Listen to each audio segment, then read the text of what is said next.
the president of Uber is quitting after less than a year on the job. Now, I'm not talking about Travis Kalanick, the CEO. This is Jeff Jones, who joined Uber less than a year ago.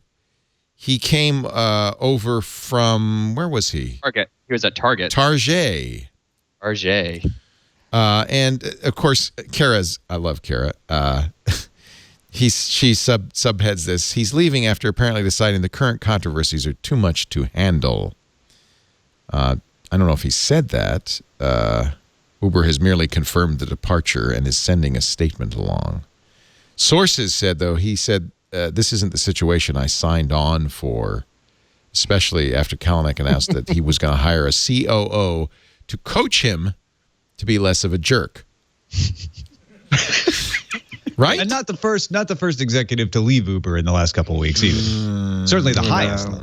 Yeah. He was a CMO at Target, so the idea was bring this guy in from a squeaky clean operation so he can help us kind of clean up our reputation. My mother, my 83-year-old mother, I put Uber on her phone so that she doesn't have to ask my sister for rides, so she can be a little independent.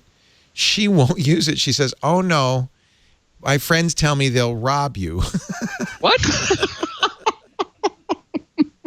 And I said, "Mom, they're not going to rob you. You've got their name and picture on your phone. That would be a dumb crime." But they don't have the in-app tip, so I mean they're. Well, that's the other thing. She said, "But I don't have to tip them, right?" And I said, "Well, no, actually you do." "Well, I don't want to tip them." Because they're going to rob. Well, maybe that's why she's concerned. They'll rob her after. Maybe if you tip some people, you wouldn't get robbed. But it's what I think, though. The reason I bring that up is I think that the kind of the zeitgeist is kind of going against Uber. Like the brand reputation is getting hurt, even among people who are not, geeks. Mm-hmm.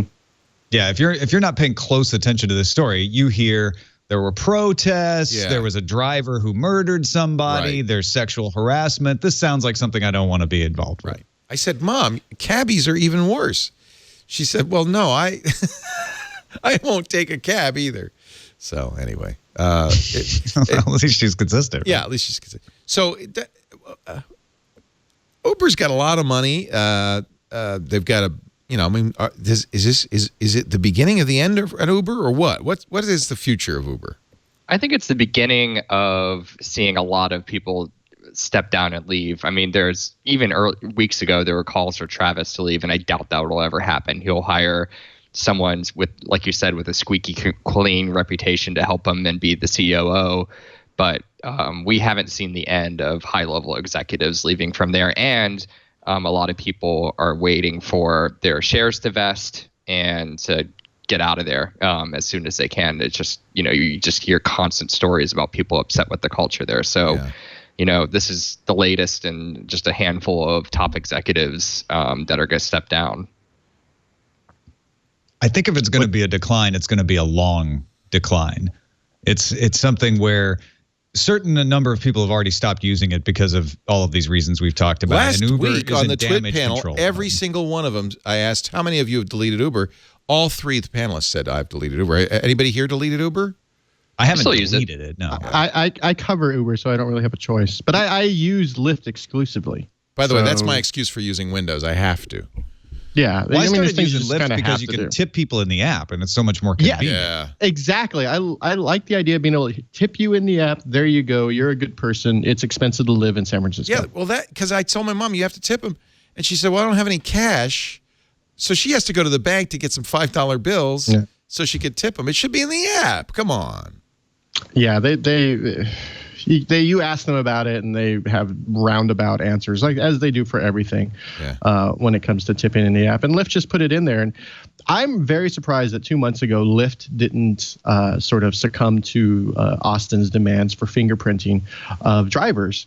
Because if we had had Lyft in Austin, they would have had a huge jump in the sort of people who go to South by Southwest, Interactive, new musicians, the gamers. I mean, that would have been a super smart move on their part, and they didn't. So we all used, some other apps, and for me, I'd had zero problem getting around Austin, but I don't whine. So you're just back from South by?